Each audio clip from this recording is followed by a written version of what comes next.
Assalamualaikum dan salam sejahtera.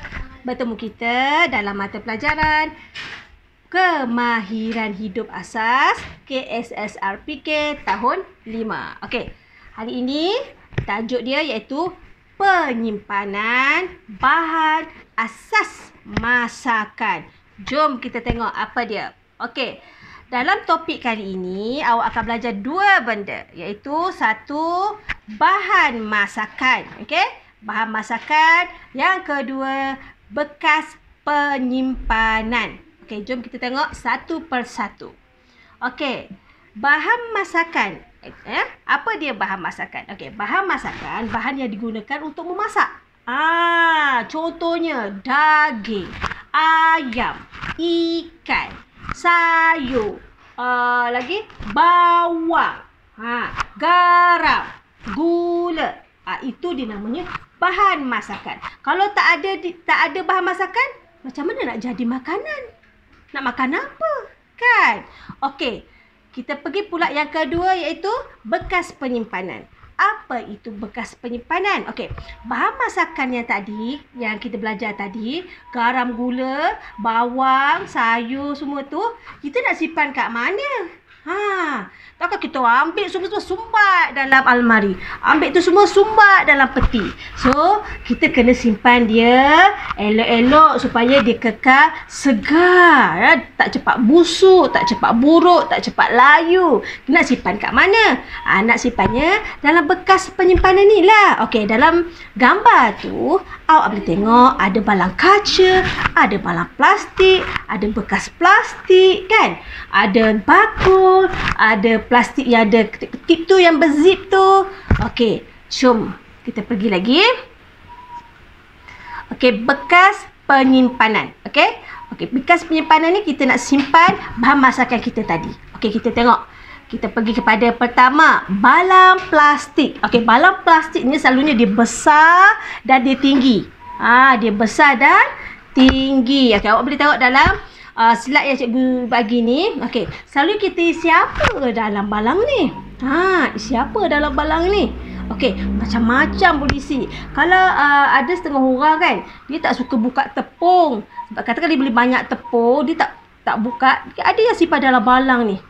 Isi balang, dalam balang ni garam, gula yang ada paket-paket tu kan, dia simpan dulu dalam tu. Sebab dia tak nak letak kat luar. Kalau letak kat luar, nanti kalau ada kucing gigit, habis teburai, habis gula ke gandum ke. Ada juga suka letak dalam tu. Ada juga balang plastik ni letak macam benda-benda kering. Benda-benda kering seperti keropok kering ke apa ke, dia letak dalam ni. Balang plastik ni dia kedap udara. Jadi bahan-bahan tu dia tak masuk angin, tak lemau. Tak lemau.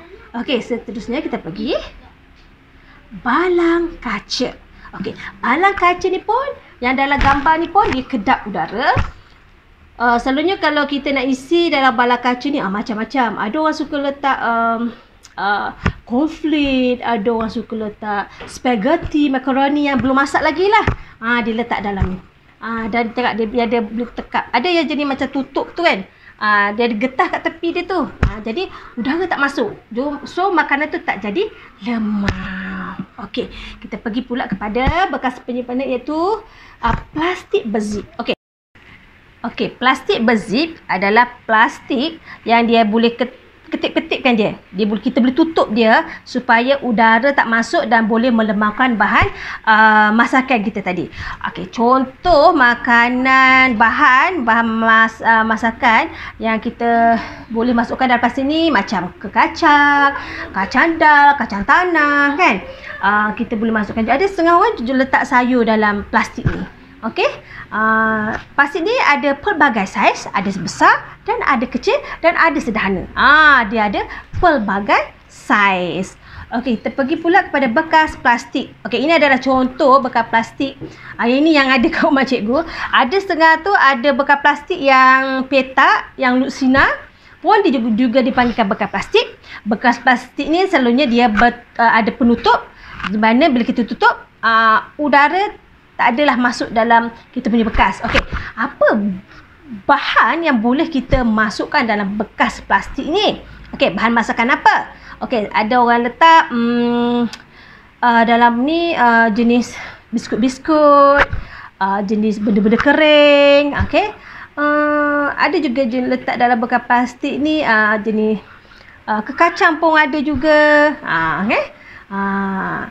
Ada setengah orang bekas plastik kalau yang petak. Okey, kalau jenis petak lutsina tu ada orang yang letak ikan, ayam. Okey, tak apa. Nanti kita pergi satu persatu. Okey.